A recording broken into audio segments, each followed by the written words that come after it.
opportunity was God-sent. Very fast, the family sold the plot and Sarah got the seed capital for her business. She named it Juja Modern Hospital. To start with, she purchased the hospital equipment from a leading supplier in Nairobi. After that, she recruited 5 staff members, a clinical officer, and 3 nurses. At long last, she thought that she had got a breakthrough, but no. In the first 3 months, the business was very slow. 3 of her staff members left. Bills were accumulating, especially rent. Given these difficult circumstances, Sarah decided to bring 2 partners who were medical doctors on board. The 2 partners injected some capital to the business, which was used to purchase more medical equipment. Gradually, the business started to peak. But before Sarah could uncork the champagne bottle, her partners made some proposals that she found quite difficult to meet. This broke the partnership just. Once again, she found herself in a tight corner. Compounding her challenges, after breaking their relationship, the 2 medics took away the equipment whose purchase they had financed. It was very devastating. Caught between a rock and a hard place, Sarah made a very bold decision. She made an agreement with TrustMed suppliers to sell her residence at Kenyatta Road. In turn, the company replaced the lab and the lab equipment that had been seized by her former partners. The debt would be settled after selling the property. On another positive note, Juja Modern Hospital was accredited to the National Hospital Insurance Fund (NHIF). The entrepreneur might have thought that she was finally out of the woods, but lo, she encountered yet another challenge. One unlucky afternoon, the landlord locked up a section of her business because she had unpaid rent amounting to 1.6 million shillings. This caught her off guard. Just before she threw in the towel, she made a call to the area chief, who advised her to appeal to the Business Premises Rent Tribunal. As luck would have it, the tribunal gave her a court order restricting the landlord from evicting her until her case was heard and determined. Bernard Odero Okello, a lawyer whom she met by chance when the hearing of the case was about to commence, agreed to represent her. It is said that when it rains, it pours. On another fateful afternoon, while Sarah was waiting for a team from a leading savings and credit cooperative society SACCO to negotiate for a loan facility, some strangers came knocking. Guess who they were? They were the dreaded auctioneers. They had a court order demanding that she should settle her rent arrears, failure to which her equipment would be auctioned. The auctioneers refused to honor the court order that she had secured from the rent tribunal despite her plea. Consequently, they took her equipment and office furniture to Juja police station. Fortunately, her lawyer came in the nick of time with a new court order. He negotiated with the auctioneers, who agreed to release the seized goods on condition that she should settle their fee. She obliged. A few days after the ugly incident, Lady Luck smiled on Sarah. She got a call from the United Kingdom, UK. The caller was willing to buy her house. To that end, he visited Kenya. After settling on the price, a sales agreement between him and Sarah was prepared by a lawyer. As a commitment to this agreement, he gave Sarah a down payment of 2 million shillings. I called a friend called Anne, who also supplies hospital equipment, and I told her everything that happened to me. She asked me, how do you think you can be able to pay if we deliver the equipment that you need to restart the hospital again? And I told her the only thing I have for now is my house. The house that I live, the house that my kids live. So I'm ready to sell this house. It was a 5-bedroom mansionette at Kenyatta Road. We get into her car and we get to my house at Kenyatta Road, and she sees the house. She takes the photos of the house, and then she tells me we are going to sell this house together. I received a call from a friend asking me whether I know of someone who would wish to sell her house. I told him yes. And instead of telling him that it is me who is selling my house, I sent him all the photos of my house. I tell him the house is being sold at 10 million or so. And then he tells me, wait a minute, I'm giving you feedback. He sent the photos, the images of the house to the person who was interested in buying the house. The person who was interested to buy the house was in UK. When they received the photos and they said, hey, this house looks like our neighbor's house in UK. And they got so interested with the house. They said, we want to come in a month's time to see the house. That is when he decided that he would buy the house, and I showed him all the documents, and he decided that we go to the lawyer's office, we draft an agreement, and then he would pay at least 2 million before he leaves for UK, and then to come back and finish paying the rest of the money. When he went back to the UK, Sarah's customer finally acquired the house after paying the balance, 11 million shillings. It was a huge relief for her. She used that money to settle her debt with Trustmed, pay rent in advance, and to purchase a residential plot at Kenyatta Road Estate. For sentimental reasons, the plot was in the same locality with the property that she had sold. In the new plot now stands a magnificent mansionette put up by the resilient entrepreneur. Many doubting Thomases would never have imagined that her huge gamble would by any chance pay off at some point. It did. Juja Modern Hospital has overcome great odds to register substantial growth over a short period of time. It draws patients from different parts of the country, including Uasin Gishu, Nairobi, and Kiambu counties. It is after now all those dramas that God decided to open the doors, the windows of the facility, and the NHIF were paying so well, and we have a number of our clients, and especially our maternity department is very efficient. We have received mothers from as far as Uasin Gishu. The first mother, she was attending Nairobi West Hospital, and then she could not be able to raise the money for a cesarean section, and so the first CS was performed here.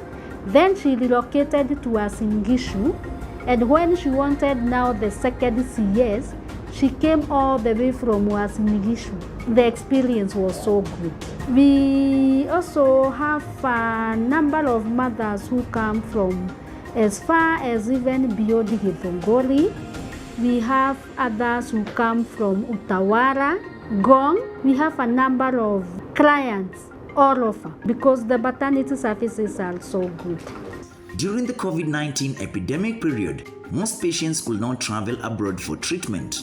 The hospital filled that gap by organizing telemedicine sessions with hospitals in India, among other countries. That way, many patients were able to consult their doctors in foreign countries from the facility. These patients would then buy the medicine prescribed to them locally. The hospital is offering this service to date.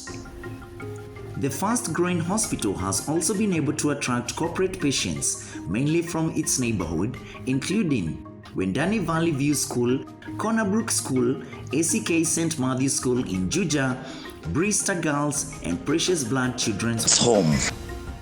From a skeleton staff of 2, the facility now has 30 staff members comprising a residential medical doctor, 3 clinical officers, and 9 nurses, among others.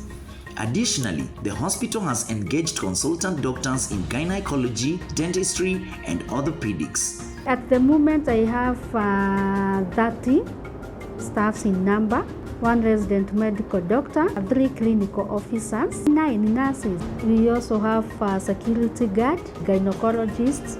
We have also done orthopedic surgeries in the facility. Sarah is a visionary entrepreneur.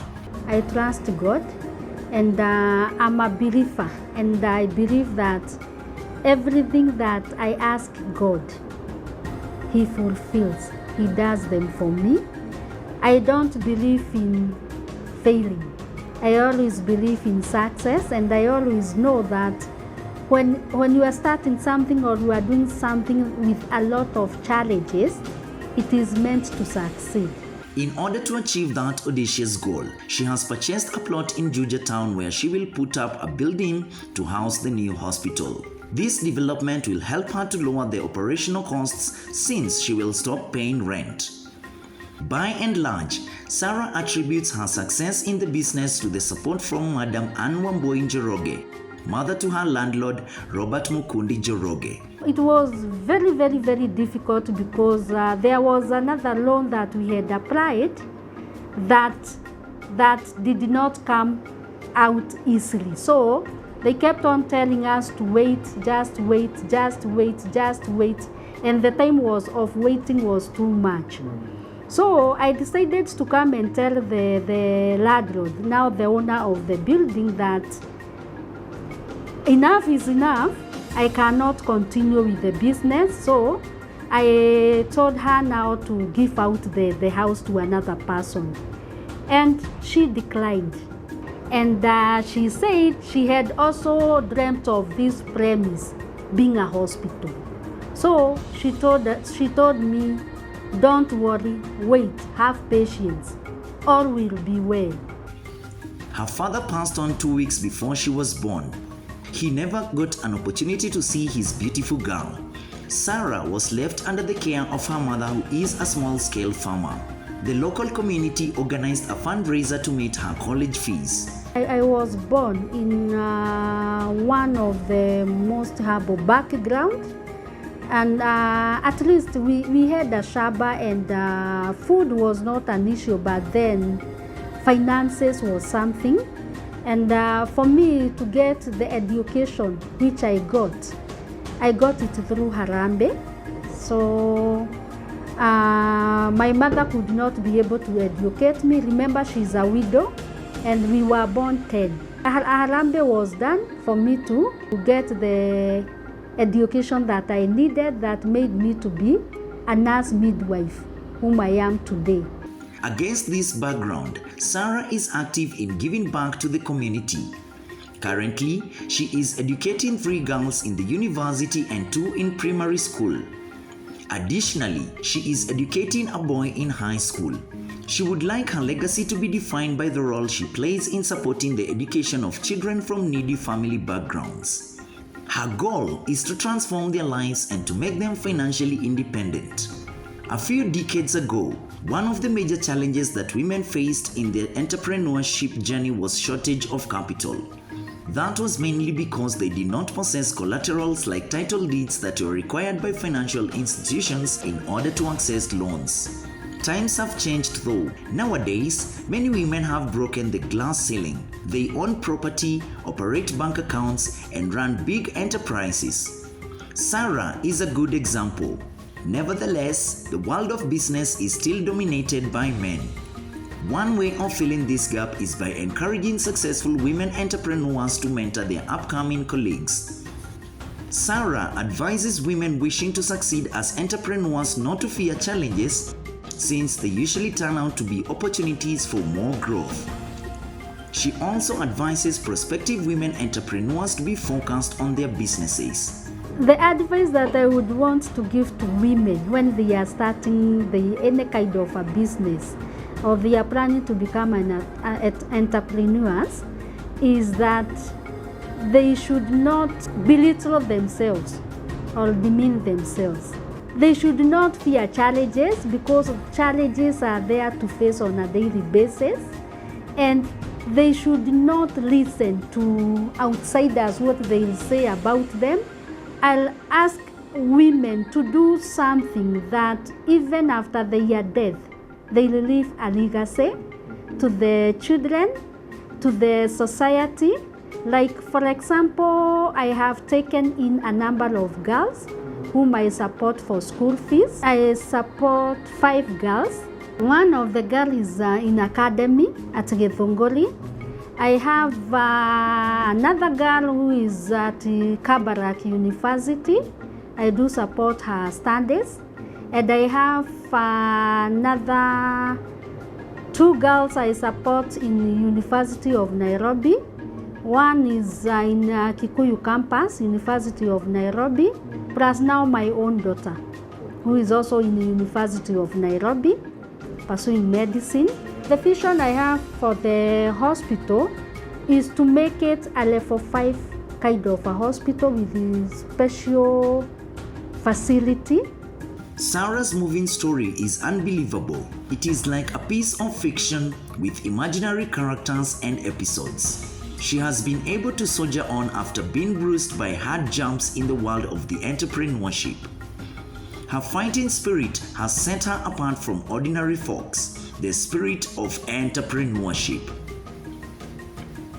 Sarah at a glance. Her favorite cuisine is ugali served with beef stew and kales. She loves listening to gospel music and dancing. Her first car was a Toyota Fielder, while her dream car is a Toyota Harrier. Normally, she sleeps after midnight, wakes up at 8 a.m. and reports to work at 9 a.m. Her favorite book is My Life in Crime by John Keriamiti.